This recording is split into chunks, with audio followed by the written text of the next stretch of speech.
안녕하십니까 애청자 여러분들, 놀라운 부동산 놀보입니다. 자, 오늘은 여러분들과 함께 좀 편하고 재밌게 이야기를 나눠보고자 비교적 심플한 주제를 준비를 했습니다. 제 애청자분들 중에서는 연령대가 좀 있으신 분들이 많아요. 일단은 50대에서 60대 분들이 가장 많고, 그 다음 40대 분들, 30대 분들로 이어지는 이 시청률을 보이고 있습니다. 그래서 아무래도 이 노후에 대한 관심도가 굉장히 높은 걸로 알고 있고요.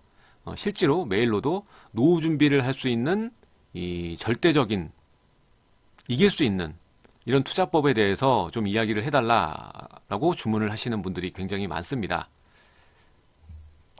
제가 이렇게 수많은 분들을 만나보면서 데이터를 보면 공통점이 있습니다.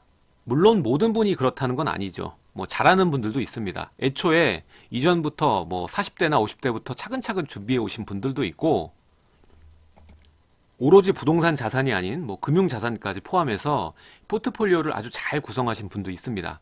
하지만 이런 분들은 굉장히 극소수고, 거의 대부분의 분들이 이미 투자를 실패를 하고 찾아오는 분들이 있고요. 그러니까 이미 내가 손을 대는 것마다 잘 안 되는 겁니다. 그래서 결국에는 전문가를 찾는 거죠. 그리고 또 하나의 케이스가, 이미 연령대가 이 노후를 준비한다고 보긴 어렵게 이미 노후에 직면한 상태로 이제서야 준비를 하시는 분들, 이렇게 두 가지 유형, 둘이 같이 합쳐진 경우가 굉장히 많아요, 사실. 자, 이렇듯이 준비, 노후 준비라는 이 준비라는 단어가 무색할 만큼 노후에 직면한 상태에서 재테크를, 투자를 진행하시는 경우가 많습니다. 그러다 보니까 이제 막 재테크에 참여하는 초보자 입장에서 현실을 직시하고 시장에 참여를 해야 되는데, 꼭 그걸 인정하지 못하고 본인의 60년 동안, 60세라고 가정할게요. 60년 동안의 삶에 녹아져 있는 촉을 믿습니다. 자, 여러분들이 노후에 접근하면 접근할수록 투자는 신중하게 보수적으로 접근하는 방식이 맞습니다. 나이가 젊으시면 젊으실수록 본인의 소득원이 있기 때문에 좀 더 공격적인 투자를 해서 실패를 하더라도 다시 일어나는 게 굉장히 빠른데, 노후에 본인이 진입하게 되면 본인의 노동소득 자체가 줄어들 수밖에 없고, 손실이 났을 때 데미지가 젊었을 때 겪는 데미지랑은 차원이 다릅니다. 자칫 잘못하시면 자녀들에게까지 그 데미지가 갈 수가 있고, 심각하게 우울증까지 겪으신 분도 제가 봤어요. 가장 큰 문제점이 뭐냐면, 본인이 일생 동안 모은 이 자금, 종잣돈이 액수가 크다 보니까 굉장히 여유롭게 생각하시는 분들이 많았습니다. 뭐 실수 한두 번쯤 해도 돼. 뭐 세 군데 투자하면 두 군데는 잘 되겠지. 뭐 이런 마인드를 가지고 계시고, 공부하시는 건 굉장히 어려워하시고 좀 싫어하시고, 이런 분들이 굉장히 많았습니다. 그래서 오로지 결과론적으로만 이야기를 하시고 싶어 하시더라고요. 물론 좋은 전문가들을 만나서 올바른 방향으로 이 수익이 남으면 큰 문제가 되지 않겠지만, 지금 수많은 정보들이 돌고 있는 인터넷 시장에는 거의 대부분인 90%가 이 노후 자금을 꿀꺽하려는 뭐 기획부동산이라던가 말도 안 되는 고수익을 앞세워서 폭탄을 넘기려는 업체들이 상당히 많습니다. 이런 거에 이미 당하시고 오시는 분들 굉장히 많습니다. 끊이지 않는 질문, 뭐 지역주택조합, 분양형 호텔, 펜션, 뭐 이런 것들, 그리고 땅을 어디 샀는데 쓸모없는 땅이었다. 심지어는 현장에 한 번도 가보지도 않고 매입하신 경우도 굉장히 많았습니다. 자, 우리 놀라운 부동산 애청자 여러분들은 그런 일이 없어야겠죠. 이미 노후에 직면하신 분들도 굉장히 많으시겠지만, 너무 조바심을 갖지 않고 나를 다스린다면 올바른 방향으로 충분히 갈 수 있다고 생각이 됩니다. 자, 그러면 이 나의 노후를 망치는 내안의적 세 가지에 대해서 알아보도록 하겠습니다. 시청하기 앞서 좋아요, 구독하기 잊지 마시고요. 지금 시작하겠습니다. 자, 내안의 적 첫 번째. 이 그림이 뭘까요? 어떤 뚱뚱한 중년의 남자분이 계십니다. 그런데 거울을 통해서 본 모습은 20대의 우람한 근육을 가진 남성이네요. 자, 맞습니다. 첫 번째는 과신입니다. 나에 대한 지나친 믿음. 이게 가장 큰 문제가 아닐까 생각이 됩니다. 요즘 시대를 보면은 여러 매체에서 100세 시대다, 노후를 준비해야 된다, 뭐 이런 말들이 굉장히 많이 나오지 않습니까? 노후 준비에 대한 필요성이 계속해서 이슈화되고 대두되고 있지만 정작 자신의 일이라는 생각은 전혀 안 하십니다. 본인은 28 청춘인지 아시는 분들이 굉장히 많아요. 특히나 남성분들이 그런 분이 굉장히 많거든요. 그분들의 이야기를 들어보면 공통점이 있습니다. 후회를 하세요. 일단 첫 번째, 과거에 본인이 소득원이 계속 있었으니까 뭐 설마 굶기야 하겠어? 계속 그 돈이 수익이 유지될 줄 알고 이렇게 생각하시는 분들이 많고, 부동산 투자에도 굉장히 회의적이었습니다. 과거에는 내가 사는 집 하나면 충분하지 뭔 투자야, 그건 투기야 라고 생각을 하시고 철저히 재테크는 배제하고 관심 자체가 없으셨던 분들이 많습니다. 제가 이런 분들에게는 꼭 한 번씩 드리는 공통 질문이 있습니다. 그게 바로 뭐냐면, 선생님 주변에 이 부동산 투자를 이전부터 하셨던 분들이 있으십니까? 라고 물어봅니다. 그렇게 물어보면 꼭 주변에 부동산 투자에서 돈 버신 분들이 있더라고요. 그래서 네 라고 대답을 하죠.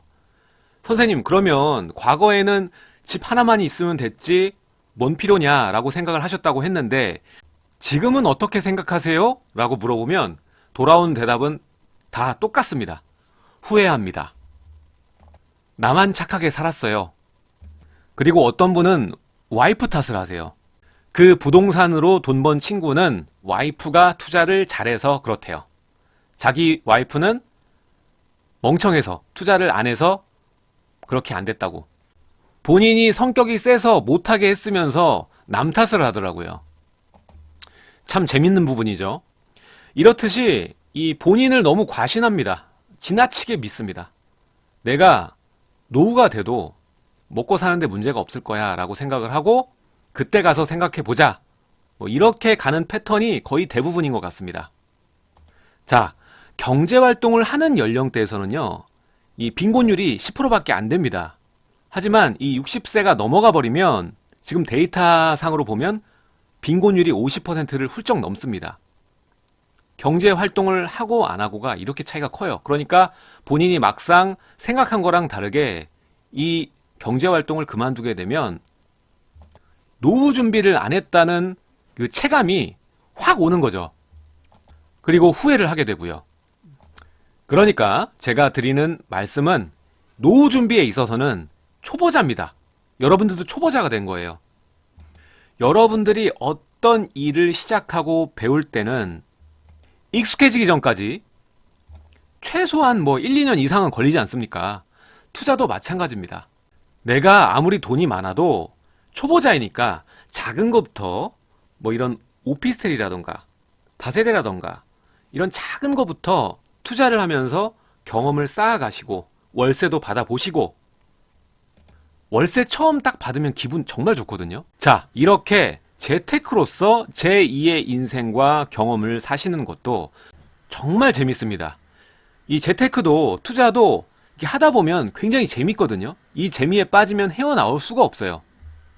그런데 이렇게 재밌는 제2의 인생을 사시려면은 내 자신을 지나치게 믿으시면 안 된다, 이 말을 해드리고 싶습니다. 자, 막상 노후에 맞닥뜨렸는데도 본인을 너무 믿으셔서 나는 직장 그만둬도 사업을 해도 잘할 거야, 난 뭐든 잘하니까, 뭐 이런 생각으로 이 프랜차이즈 여시는 분 굉장히 많죠.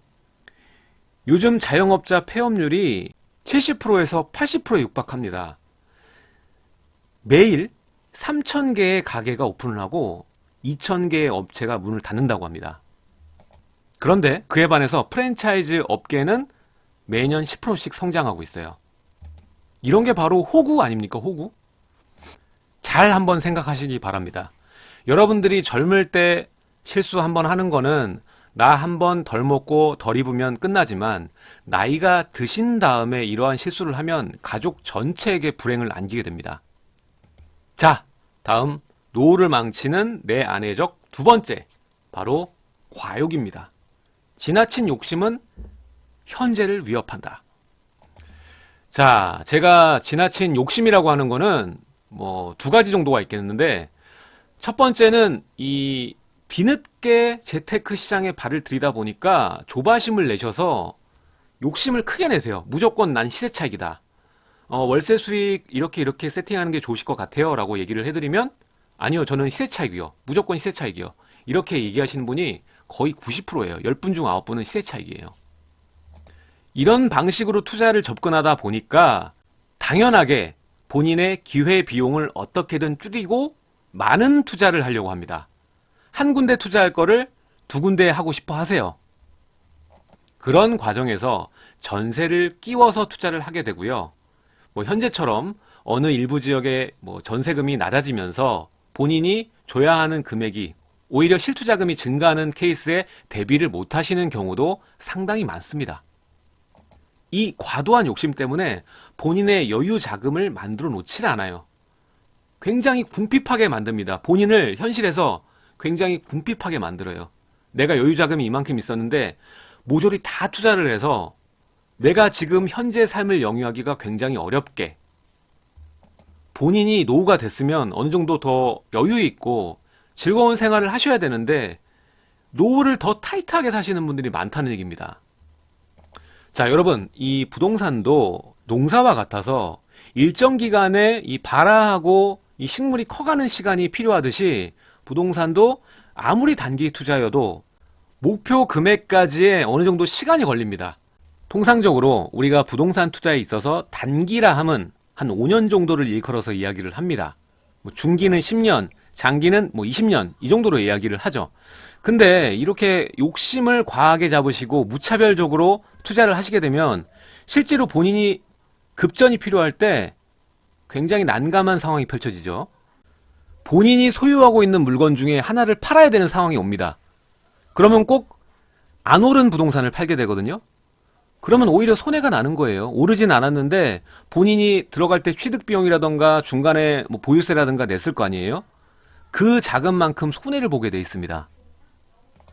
그리고 더 심각한 경우에는 본인이 굉장히 빡빡하게 투자를 해놨는데 아까 말했던 과신과 과욕이 플러스 되면 얼마나 무서운 거냐면, 본인이 어떤 감으로 인해서 어떤 해당 지역이 여기는 무조건 뜬다, 여기는 무조건 해야 돼 라고 생각하고 거기에 몰빵을 하는 경우예요.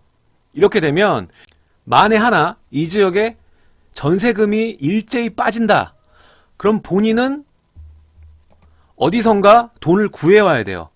실제로 그 해당 지역은 전세가가 빠지기 때문에 거래 자체가 힘들 수도 있습니다. 잘 안 팔릴 수가 있다는 거죠. 그럼 급매로 물건을 내놔야 되고, 그게 싫다, 그러면 어디선가 돈을 차입을 해와야 되는 거죠. 제가 그러다가 망가지신 분들 여럿 봤습니다. 자, 그리고 투자에서의 과욕이 아니라 이 본인의 인생에서 과욕. 우리가 살면서 투자 대비 가장 수익률이 안 좋은 게 뭔지 아십니까? 가성비 제일 안 좋은 거. 그게 바로 자식 농사입니다. 자, 우리 현 시대의 대한민국 보면은 이 자녀들에게 지나친 욕심을 갖고 계세요. 뭐 요즘에 드라마 보시면 스카이캐슬도 있죠. 자녀에게 수많은 돈, 그리고 본인의 인생 시간, 너무 많은 투자를 합니다. 그러니까 이 자녀하고 관련된 지출이 큰가 아닌가 이거를 체크를 잘 하시면서 노후 준비를 하셔야 돼요. 너무 과도하게 지출을 할 경우 노후 준비할 돈이 없습니다. 그리고 제가 항상 강조하는 거죠. 교육시킬 때 경제교육도 같이 시켜주셔야 됩니다. 그렇게 안 하시면 여러분들의 노후에 굉장한 악영향을 끼칠 수밖에 없거든요. 실제로 이 은퇴하고 가장 걱정되는 게 무엇인가 라고 물어봤더니 자녀의 결혼 자금이라고 대답한 사람이 거의 70%나 됐습니다. 제가 상담을 해보면 많은 분들이 자녀분들에게 집을 그냥 사주시는 분들이 많아요. 뭐 들으시는 분 중에 난 사줄 돈 없다 이렇게 생각하시는 분이 있겠지만, 그런 분들도 돈이 있으면은 사주신다는 생각을 가진 분들이 많을 거예요. 근데 이게 문제가 뭐냐면 자녀분들 교육에도 이게 좋은 게 아니거든요. 본인이 어느 정도의 일정 금액을 대출을 받고 그걸 또 갚아나가는 과정, 이런 경제관념을 심어줄 수 있어야 되는데 내가 사줄 수 있다고 해도 이걸 미리 주실 필요는 없다라는 겁니다. 다 경험을 시켜주세요. 그리고 자녀분들과 함께 돈을 합해서 자녀분들이 예를 들어서 뭐 2천을 모았다고 쳐요. 그러면은 이 부모님 돈하고 합쳐서 어느 곳에 이렇게 식물을 키우듯이 예를 들어 뭐 4월 5일 식목일 되면은 부모님들하고 나무를 같이 심으러 간다거나 뭐 이런 행사들 있지 않습니까? 이렇듯이 이 투자도 마찬가지입니다. 자녀의 비용을 어느 정도 이용해서 마치 본인이 투자하는 것처럼 이런 심리를 제공을 하면서 재미를 느끼게 하고 관심을 갖게끔 이끌어내는 게 부모의 역할이라고 저는 생각을 해요. 그리고 20대, 30대 결혼하는 시즌이 요즘에 연령이 좀 높아졌으니까 한 30대 중후반이라고 쳤을 때 남자 그러면 이때부터 관심을 가진 사람하고 그냥 결혼할 때부터 집을 덜컥 사준 사람하고는 천지 차이예요. 오죽하면 이 집을 미리 덜컥 사주잖아요. 본인이 그걸로 뭐 사업한답시고 대출을 받아버립니다. 그래서 왜 대출을 받았냐고 물어보면 이거 내 거니까 대출 받았다고 얘기를 해요. 자, 여러분 현명한 부모가 되셔야 합니다. 여러분들은 어떤 부모님이 되시겠습니까? 자식들은 다 똑같습니다. 해주면 고마운 걸 모르고 자기가 잘 돼서 그렇게 된 줄 압니다. 저도 마찬가지고요. 그러니까 오늘 시청하시는 우리 놀라운 부동산 애청자분들은 이 물고기를 잡는 법을 자녀들에게 알려주셨으면 좋겠습니다. 본인이 뭐 10억짜리든 20억짜리든 아파트를 사줄 능력이 되시더라도 처음부터 사주지 마시고 본인이 대출금도 좀 갚아보고 돈을 모아보는 습관을 좀 기를 수 있게끔 도와주시기 바랍니다. 자, 이야기가 잠깐 샜는데 이렇게 욕심을 지나치게 부리셔서 편중된 투자나 편중된 소비 습관을 가지시면 안 된다는 겁니다. 일단 노후가 되면 가장 많이 들어가는 자금이 뭘까요? 바로 의료비용입니다. 그렇기 때문에 이 여유 자금이 어느 정도 없으시면은 굉장히 힘들 수가 있어요. 현재 생활을 굉장히 빈곤하게 사시면서 내가 자산을 많이 가지면 뭐합니까? 지금 쓸 수 있는 돈이 없는데 이건 굉장히 불행한 노후라고 볼 수가 있겠죠.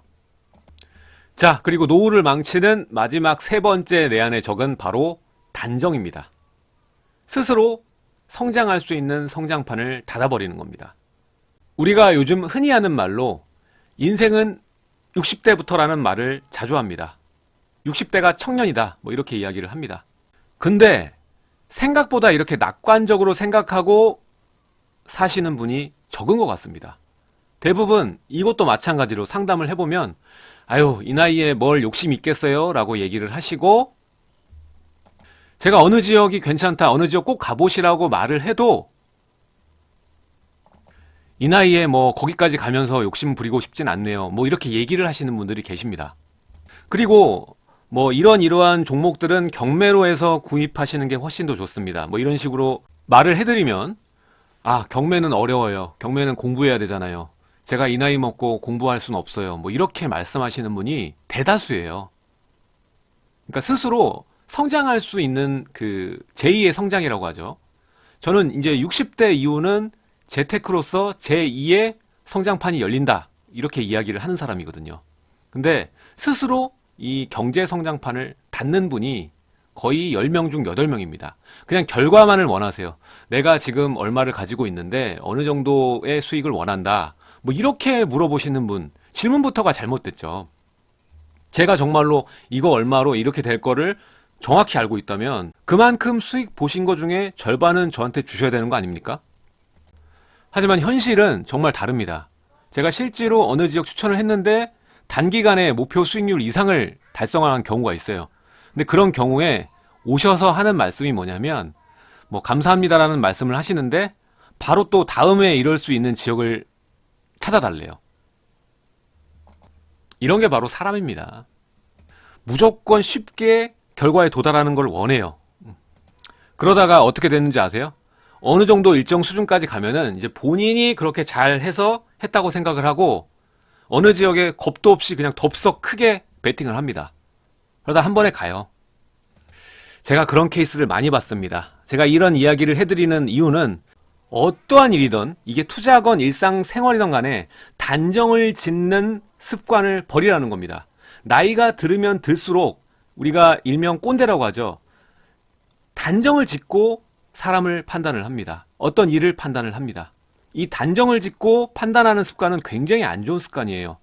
항상 귀를 열고 내 안의 마음을 열고 이야기를 들어야지 내가 나이가 들었다고 해서, 내가 머리가 나쁘다고 해서 나의 한계를 단정 짓고 경제 성장판을 닫고 재테크를 한다면 절대로 늘 수가 없습니다.